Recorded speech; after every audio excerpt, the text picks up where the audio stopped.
पश्चिम बंगाल सरकार पर यह आरोप लग रहा है कि जानबूझ के फ्राइडे को छोड़ दिया। आपको जवाब देना पड़ेगा इस बात का। मैं उससे पहले इस बात का जवाब देना चाहूंगा। संगीत रागी जी जो भी बात कह रहे थे वो एक प्रिजुडिस तरीके से बात रख रहे थे। वो कह रहे थे कि जिद है सिर्फ मुसलमानों में।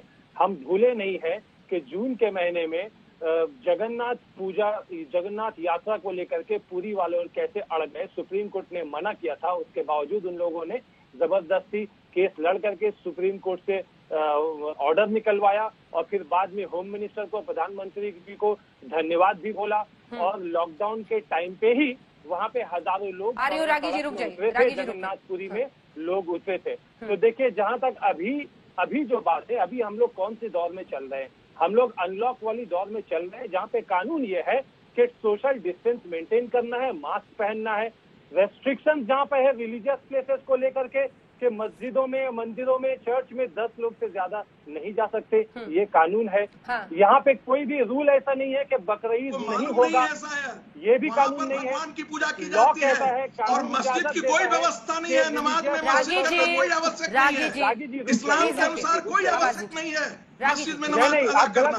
मैं आपको बता दे रहा हूँ, बिल्कुल नहीं गलत कर रहा हूँ। तौसीफ खान नाम है क्या आपका? मिस्टर रागी, आपका क्या तौसीफ खान? तौसीफ खान को बोलने दीजिए। तौसीफ खान रागी जी ने जवाब लूंगी, लेकिन फिर तौसीफ खान साहब, आपने पता है मेरे लिए सबसे अच्छी दलील दे दी। आपने मुझे समझाया कि कैसे सुप्रीम कोर्ट में जाकर पूरा मामला गया और जगन्नाथपुरी में पूजा की बात हुई, जो कि वहां पर पूजा की गई। मेरा सवाल यही है कि अगर आप भी समझते हैं कि लॉकडाउन में इस वक्त कितना जरूरी है दूरी बनाकर रखना, तो सिर्फ फ्राइडे को क्यों बीच में छोड़ा है? लॉजिक समझा दीजिए। थर्सडे, सैटरडे, संडे 3 दिन आप रख रहे हैं लॉकडाउन और फ्राइडे बीच में छोड़ रहे हैं, क्या वजह है? इस महीने में जुलाई के महीने में 3 दिन डिक्लेयर कर दिया गया है। थर्सडे है, फिर सैटरडे है और उसके बाद यही तो बीजेपी कह रही है कि आप जुम्मे की नमाज की वजह से शुक्रवार को नहीं कर रहे हैं। आप सवाल क्या 4 बार पूछ चुकी है आपसे, जवाब तो दीजिए। हाँ, तो क्या जुम्मे की नमाज की वजह से छोड़ा है? नहीं, बीजेपी प्रेजुडिस है। वो तो ये मैं बताता हूँ बुधवार को क्यों नहीं किया, बुधवार को लॉकडाउन क्यों नहीं किया, सोमवार को लॉकडाउन। बीजेपी तो कुछ भी कहेगी।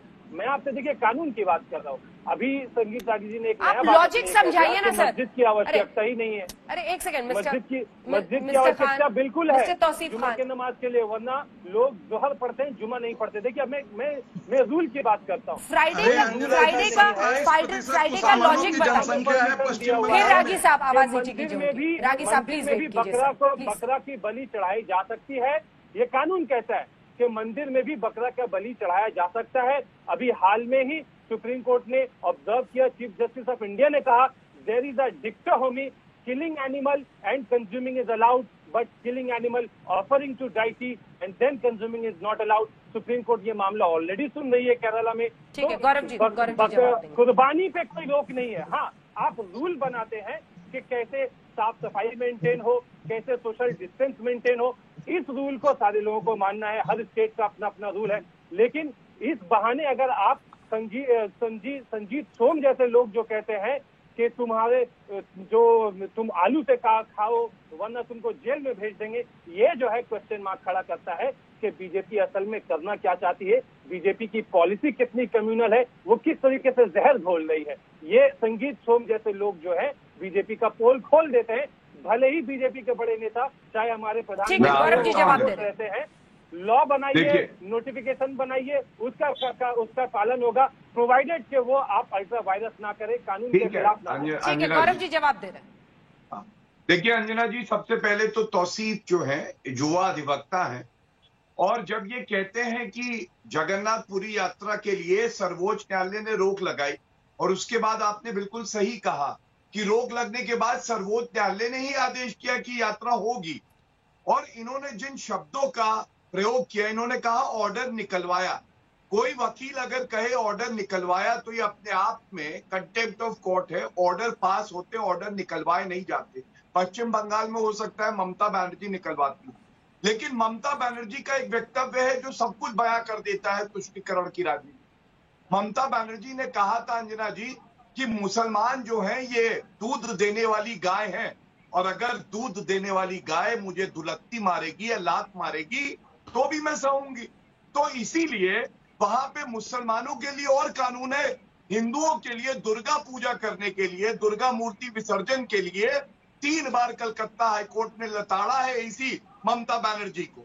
और एक सवाल मैं पूछना चाहता हूं आरिफ मसूद जी से, बार बार कह रहे हैं संविधान इजाजत देता है, मुझे पूरा यकीन है कांग्रेस के प्रवक्ता है, बताएं सारे दर्शकों को कौन सा संविधान का प्रावधान है, तब मैं बात आगे बढ़ाऊंगा। और कुरान में क्या लिखा है, होली कुरान में आपसे आरिफ जी मेरा सवाल है, बताइए जरा कि ये चैप्टर 8 वर्स 46 क्या कहता है। चैप्टर 8 वर्स 46 संविधान का कौन सा प्रावधान और कुरान का चैप्टर 8 वर्स 46 बताइए दर्शकों। नमस्कार, मैं हूं अंजना ओम कश्यप। हमें उम्मीद है ये वीडियो आपको पसंद आया होगा। लेटेस्ट खबरों के लिए यूं ही देखते रहिए आज तक, और इस वीडियो के पसंद आने पर लाइक, शेयर एंड सब्सक्राइब करना ना भूलें।